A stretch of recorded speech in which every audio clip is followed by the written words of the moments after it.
Welcome. Let's sort out a vectors problem. So, whenever you're faced with a vectors problem, I'd always advise you, as I'm going to do while I'm waffling, to add on any vectors which are the same size and in the same direction. I'd also back that up by saying look for any words that tell you sizes. So that because they are congruent parallelograms and we've got a midpoint, we've got that line V to X. X is obviously going to play a part in the question which I've not even read yet. Then we've got these. So when things are in the ratio of 1 to 2, it really means they're in the fractions of a third and 2/3. So that R to W is 2/3 of A and W to V is 1/3. Now we've dealt with all the directions and parallelograms and all the issues, we can now get on sorting the question out.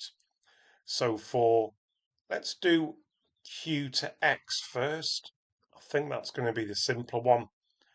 We're going that way in terms of Q to P, P to V, and V to X, giving us an A, giving us a B, and giving us a half B. If we simplify that up,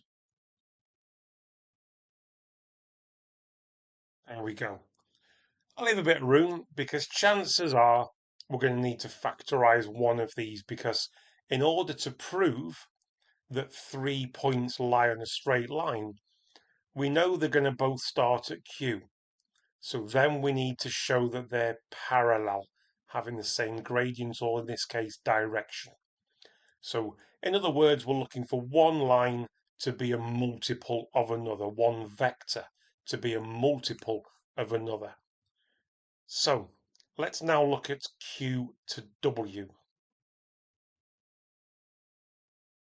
We've already done some of the heavy lifting here, so let's go Q to R, that's vector B, and then we've got R to W, that's 2/3.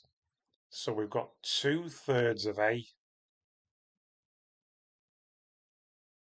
and B. So we have now got both vectors in terms of A and B. They're not looking a great deal like one another. So there's a bit of a sneaky trick here. Look, I'm going to take QW.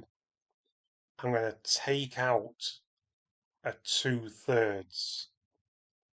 So 2/3 times A is 2/3 A.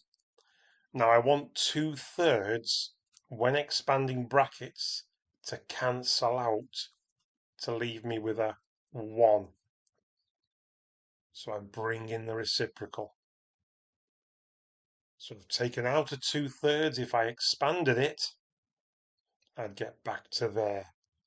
As you can see, they both have Q as the starting point, and because one is a multiple of the other, we can say that they are in the same direction, hence lying on the same line. So however you choose to phrase that, try and keep it simple, but I hope that helps sorting out one of these more tricky. Bit of a shame it's only 3 marks, could easily be worth more on some other papers, but there you go.